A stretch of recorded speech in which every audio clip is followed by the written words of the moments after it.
El 1707, Felip V va vèncer a la batalla d'Almansa i va derogar els furs del regne de València.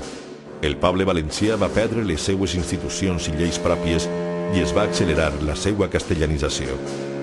Al segle XIX, la construcció de l'estat-nació espanyol va implicar l'aparició d'una identitat regional valenciana subordinada a la nova identitat nacional espanyola.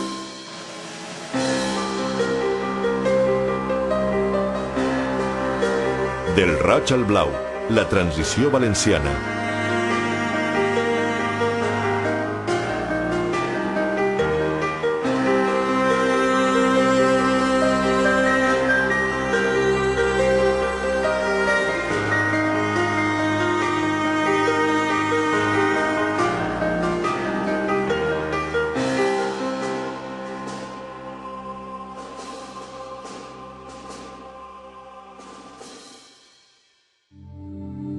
Allò que val és la consciència de no ser res si no s'és poble. Vicent Andrés Estellés. Hola, bon dia. Anem a començar la classe de llengua, la classe de valencià. I comencem el tema, anem a començar en una lectura.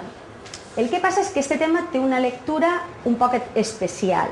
Mireu, Vicent Andrés Estellés és una persona, un poeta i també periodista valencià. I en aquesta lectura que hem preparat per avui parla d'algo que a nosaltres, com a classe, com a poble, ens interessa molt, i és la nostra veu. Però ara anem a fer la primera lectura col·lectiva. Preparats?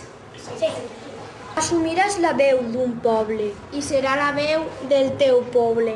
I seràs per a sempre poble. I patiràs i esperaràs. Deixaràs de comptar les síl·labes, de fer desnús de la corbata. Seràs un poble caminant entre una amarga polseguera. Vida amunt, nacions amunt.